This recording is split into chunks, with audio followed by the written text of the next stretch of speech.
Il y a quelques mois, les céréales complètes pour moi, c'était pas bon. C'était pas bon pour la santé et il fallait manger des céréales raffinées. Et ça, peut-être que tu as le même avis que moi parce que tu as entendu parler de ce qu'on appelle des antinutriments.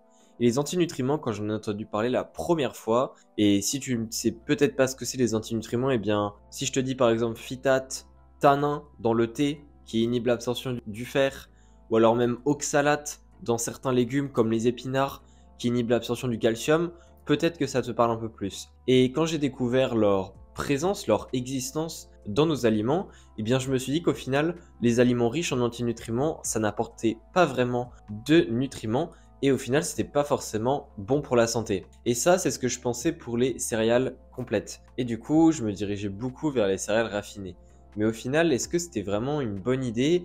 Et ça, je peux t'en parler dans cette vidéo. Déjà, pourquoi est-ce que je pensais que les antinutriments, eh ben, c'était mauvais? Eh bien, comme je l'ai dit juste avant, ça inhibe l'absorption de certains nutriments. Et donc, pour moi, manger des céréales complètes qui sont justement complètes et qui apportent plus de nutriments de base que des céréales raffinées, mais alors au final, eh bien, ça ne t'apporte pas ces nutriments-là parce qu'il y a des antinutriments et en plus de ça, ça augmente le risque de problèmes digestifs. Pour moi, c'était qu'un problème. Je sais que je suis une personne qui est assez sensible d'un point de vue digestif, ou du moins, mon transit est assez rapide. Et donc, si je mange par exemple beaucoup trop de fibres, ou si je mange des aliments qui sont vraiment très compliqués à digérer et qui demandent beaucoup de travail, eh bien, peut-être que ce n'est pas forcément le mieux, notamment pour ma pratique sportive. Et donc, pour moi, les céréales complètes, c'était vraiment un non, et je les ai beaucoup diminuées quand j'ai appris l'existence des antinutriments. Le truc, eh bien, c'est qu'au final, c'est pas vraiment vrai. C'est-à-dire que oui, il y a des antinutriments, mais c'est beaucoup moins pire qu'on pourrait le penser. Et c'est pourquoi je voulais t'en parler dans cette vidéo. Déjà, les antinutriments, eh bien, ça va être diminué en partie par la cuisson. Il faut savoir que chaque antinutriment a sa propre sensibilité à la cuisson, et notamment les phytates qui sont dans les céréales, elles, par contre, sont relativement résistantes à la cuisson. Donc c'est pour ça qu'il ne faut pas prendre à part égale tous les antinutriments par rapport à la cuisson. Mais la cuisson peut aider à améliorer l'absorption de certains nutriments. Et ce qui est intéressant, eh bien, c'est que dans les céréales complètes, au final, eh bien, il y a beaucoup plus de nutriments que dans les céréales raffinées, ce qui fait que au final, eh bien, on va peut-être avoir la même quantité de nutriments, voire plus de nutriments si on mange des céréales complètes que si on mange des céréales raffinées. Pourquoi est-ce que je dis ça?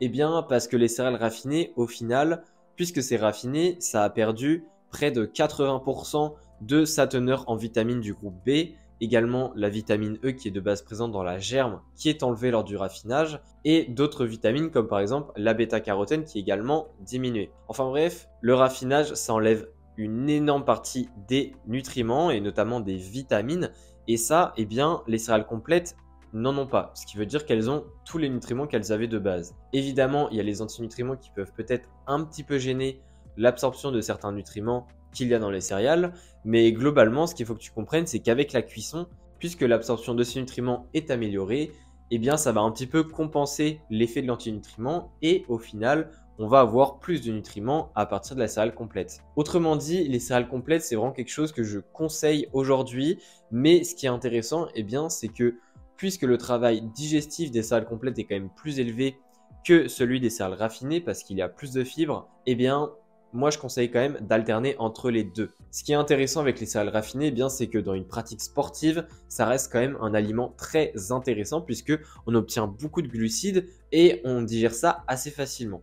Par contre, des céréales complètes, eh bien oui, on obtient aussi des glucides, mais puisque la digestion est plus longue, peut-être qu'un repas juste avant une séance de sport, eh bien, ce n'est peut-être pas l'optimal. Chose également importante à garder en tête, eh bien, c'est que dans les céréales raffinées, il y a quand même pas mal de vitamines, puisqu'il y a une supplémentation, ce qu'on appelle une fortification qui est faite par les industries agroalimentaires qui nous permettent quand même d'avoir de bonnes quantités de vitamines, même avec des céréales raffinées. Au final, tu pourrais te dire, eh bien, les céréales complètes, c'est peut-être inutile. Non, parce que en dehors des vitamines, il n'y a pas que ça qui est bénéfique dans les céréales complètes par rapport aux céréales raffinées.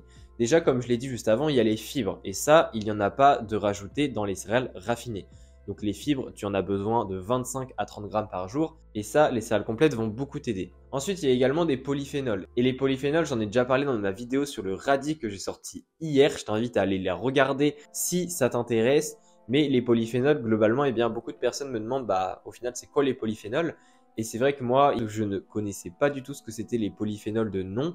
Mais globalement, les polyphénols, ce sont pour la plupart des molécules qui ont un pouvoir antioxydant et qui sont très intéressantes pour la santé, même si on n'en sait encore pas tant que ça sur cette grande catégorie de nutriments. Enfin bref, ce que je te conseille, c'est plutôt d'alterner entre les deux céréales. Et par exemple, ce que tu peux faire, c'est soit alterner un repas sur deux si tu ne prépares pas tes repas à l'avance, ou alors si tu prépares tes repas à l'avance pour un côté plus pratique, eh bien tu fais une préparation de meal prep où tu fais que des céréales raffinées et une préparation de meal prep où tu fais que des céréales complètes. Donc par exemple, si tu fais tes meal prep sur 3 jours, eh bien tu peux faire 3 jours où tu as que des céréales raffinées et 3 jours où tu as que des céréales complètes si évidemment c'est quelque chose qui te permet d'être assez flexible aussi avec ta stratégie sportive si tu en as une. Enfin bref, il n'y a pas vraiment de souci à devoir alterner les deux et pour moi, enlever totalement les céréales raffinées, ce n'est pas forcément la meilleure idée possible, surtout si tu es sportive ou sportif.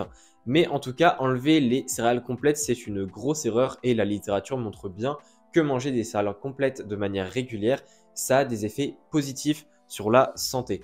Donc si tu es aussi quelqu'un comme moi, il y a quelques mois, qui se posait des questions et qui se disait eh bien non, les antinutriments, c'est mauvais. Et même d'ailleurs pour le thé avec le fer, et du coup, tu as arrêté de boire du thé. Franchement, te pose pas autant de questions. Oui, les antinutriments, ça a un impact, mais encore une fois, il faut vraiment consommer beaucoup de quantité de l'aliment qui a cet antinutriment. Il faut vraiment manger ces aliments-là à un mauvais timing par rapport à l'impact qu'a l'antinutriment sur le nutriment que tu étais censé absorber. En tout cas, je t'invite quand même à aller regarder la vidéo sur le radis. J'ai parlé des aliments détoxifiant et est-ce que le radis était vraiment un aliment détoxifiant? Tu vas voir que la réponse va te surprendre. Je t'invite à cliquer sur la petite fiche par ici au niveau de la vidéo et on se dit à la prochaine.